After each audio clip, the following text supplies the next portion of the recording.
Moça da moça, que roça, que Senadora Simone Tebet, em breve a senhora terá que votar uma matéria muito importante, que é o aumento do poder judiciário. 18% de aumento. Os juízes do Supremo vão ganhar R$46 mil num país que o salário mínimo é de 1.200. Eu gostaria de saber como a senhora votará esse tema tão importante, porque uma das funções do presidente da República hoje é acabar com essa república de privilégios que só drena o bolso do pagador de imposto no Brasil. Candidato Felipe, como senadora da República eu vou votar contra e eu já disse isso publicamente no Senado Federal. Nós não podemos admitir, num país que tem 33 milhões de pessoas com insegurança alimentar e passando fome, 10 milhões de trabalhadores desempregados, e o desemprego maltrata, o desemprego machuca o trabalhador. Quando nós temos crianças dormindo com fome e o trabalhador, quando consegue emprego ganhando apenas um salário mínimo, enquanto o Brasil não voltar a crescer, gerar emprego e renda para as pessoas, e nós matarmos a fome das nossas crianças brasileiras, é vergonhoso, é afrontoso, é imoral. Eu, como senadora da República, voto contra. E se for eleita presidente da República e o Congresso aprovar, eu me comprometo a vetar um aumento dessa grandeza. Está na hora do Brasil ser de todos os 215 milhões de brasileiros e nós termos a garantia de que todos os homens e mulheres públicos têm que ter o compromisso de ter a responsabilidade de servir primeiro a quem é detentor do poder, que é a sociedade brasileira. Eu gostaria de, nesse aspecto, dizer que a nossa obsessão é emprego, emprego, emprego. E para isso o Brasil precisa voltar a crescer. Só uma candidatura como a nossa pode garantir a moderação e o equilíbrio, a segurança jurídica que o investidor precisa para voltar a confiar no Brasil, porque dinheiro tem. Para que o comerciante e o empresário possam investir, abrir portas e gerar emprego para os nossos trabalhadores. Candidato Dávila, por favor. Chegou a hora de enfrentar o corporativismo no Brasil. Esse antro de privilégio que é o Poder Judiciário, que é o mais caro do mundo. O Brasil precisa ter um judiciário que volte a cumprir o seu papel de corte constitucional, que não viole as liberdades individuais dos brasileiros e que a segurança do Estado não pode estar acima da insegurança do indivíduo. Está na hora de enquadrar o Supremo Tribunal Federal. O Supremo foi responsável por soltar Lula da Silva e deixar que um criminoso possa ser candidato a presidente da República, um criminoso que desrespeita o povo brasileiro, não só pelos crimes de corrupção que cometeu, mas por não comparecer ao debate e defender suas ideias. Chega de Lula, chega desse Barrabás que vem assaltando a nação brasileira. Réplica, por favor.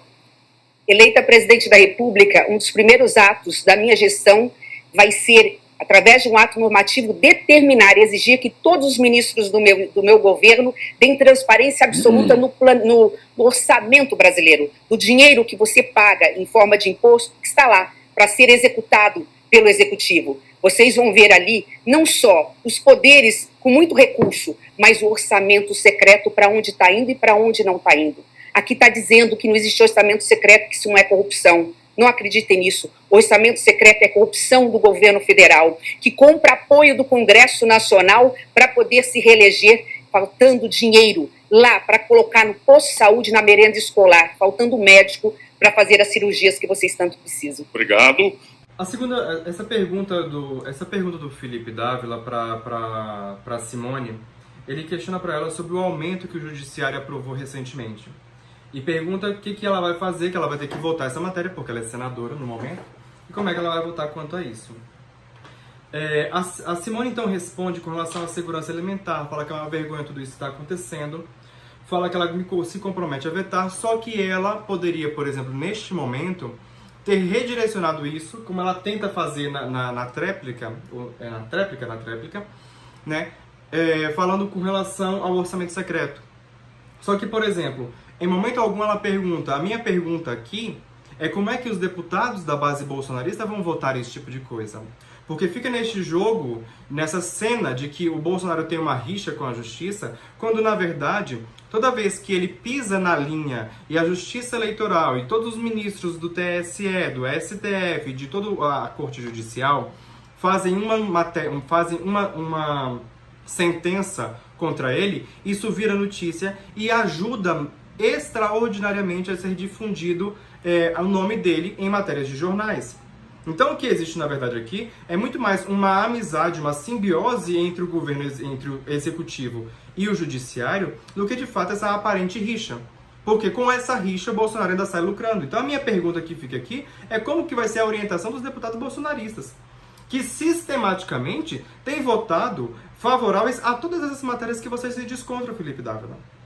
Lá está a presença de todos os bolsonaristas, assim, e citava algumas aqui. Ela tem que ser rápida, porque ela teria aqui, apesar de que aqui ela teria 1 minuto e 30, como ela de fato falou bastante com relação a isso.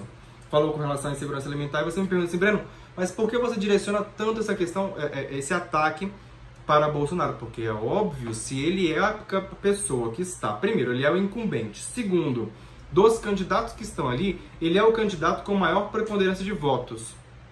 A estratégia de todos os candidatos ali é descredibilizá-lo para transferir voto dele para mim. Então eu tenho que descredibilizá-lo. Transferir os votos dele para mim, daqueles que desacreditaram com relação às suas pautas, e tentar convencer os duvidosos, né, não os duvidosos, mas os indecisos, a virem para o meu lado. Então é natural que os principais ataques sejam deferidos aos primeiros colocados nas intenções de voto. No caso, Lula não estava ali, mas Bolsonaro estava. Então é natural que Bolsonaro seja o principal a ser atacado. Se Lula estivesse ali, o ataque deveria ser direcionado aos dois, mas eles não souberam fazer isso. Fazer ali, naquele momento, propostas sem antes desconstruir o adversário é mera perda de tempo. Você não tem condições de fazer isso. Primeiro você desconstrói o adversário e se coloca, inclusive, como grande salvador do país em relação à situação terrível que aquele que você vai pintar o seu adversário, para aí, então, depois você colocar algum tipo de proposta. Mas primeiro você enquadra ele e se posiciona como sendo o guerreiro contra o adversário, contra o inimigo, né?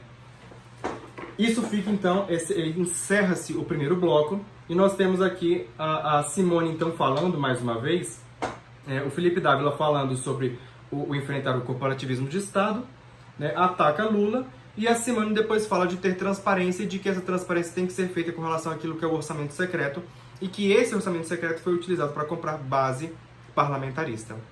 Mais uma vez aqui, ela perdeu a brilhante oportunidade de dizer que os membros que escreveram o orçamento secreto depois saíram do Congresso Nacional e foram para o governo federal.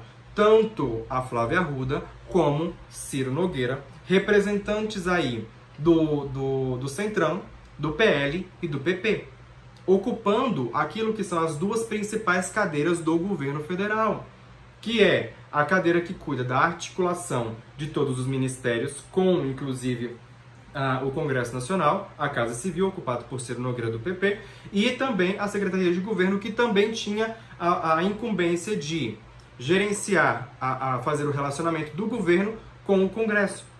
Ora, mas era muito fácil para eles perceberem que se a Flávia Arruda foi a pessoa que escreveu o orçamento secreto, e ela sai do Congresso, assim que se aprova o orçamento, ela sai do Congresso Nacional e vai para a Secretaria de Governo, era muito, e tratar inclusive de temáticas, de despachos relacionados a verbas governamentais, de emendas parlamentares e termo de execução descentralizada, e essa mesma relação com o Congresso Nacional é fácil de entender que ela estava ali para executar o orçamento que ela mesma escreveu. E ninguém faz esse tipo de enquadramento. O governo Bolsonaro tem uma série de brechas e furos que poderiam ser utilizados, mas os candidatos não aproveitaram absolutamente nada. E Bolsonaro nadou de braçada. Quem preparou ele fez um trabalho muito bom. Moça da moça, que roça, que coça.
Bossa da moça que roça, que coça.